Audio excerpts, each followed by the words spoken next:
मित्रों नमस्कार। आशा है आप कुशल से होंगे, प्रसन्न होंगे। आज की बोध कथा संख्या 3 को लेकर आपके सामने प्रस्तुत हूँ। जो मित्र नए हों वो कृपया चैनल को सब्सक्राइब कर दें, बेल आइकन को प्रेस कर दें। तो आइए हम इस कथा को प्रारंभ करते हैं। एक भयंकर जंगल था, उसमें एक मंगलनाथ नाम का शेर रहता था। वह नेक दिल था, पूरे जंगल का राजा था। उसके मित्र थे गीदड़, भेड़िया और कौआ।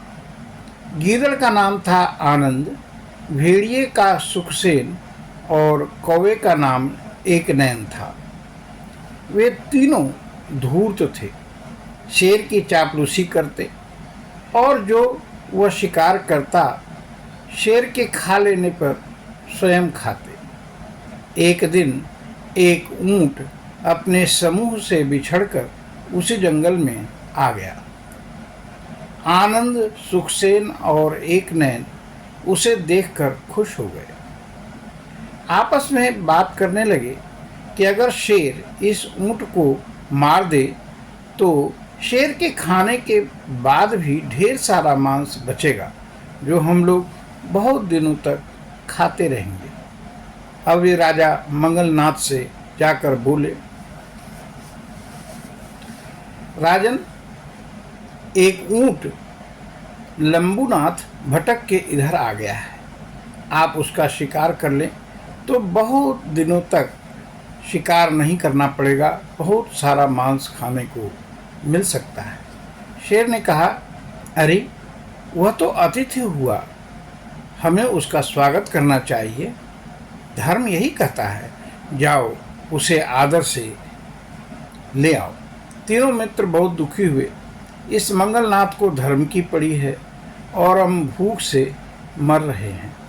पर आदेश तो आदेश था, टालने की हिम्मत भी नहीं थी। वे तीनों ऊंट के पास गए, संदेश दिया।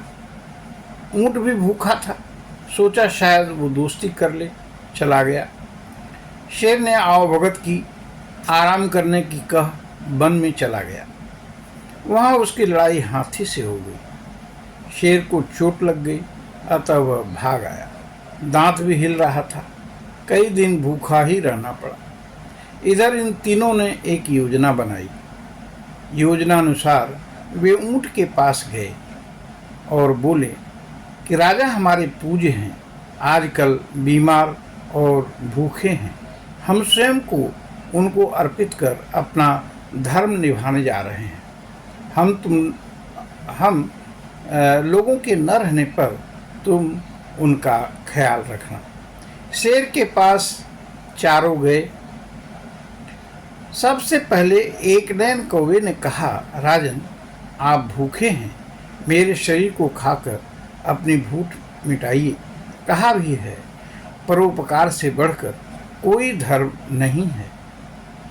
गीदड़ आनंद ने कहा, भैया एकनैन, तुम्हारे शरीर में मांस बहुत कम है, राजा जी आप मुझे खा लीजिए। अब सुखसेन ने कहा, तुम लोग पीछे हटो, राजा मेरे शरीर को खाएंगे तो मैं स्वयं को प्रस्तुत करता हूँ। ऊंट सब सुन रहा था, सोचा मैं भी मित्रता निभाऊं, सो बोला, राजन, मैंने आपका नमक खाया है, आप मेरे शरीर को खाइए, मैं प्रस्तुत हूँ। और फिर वे सब उसे मारकर खा गए।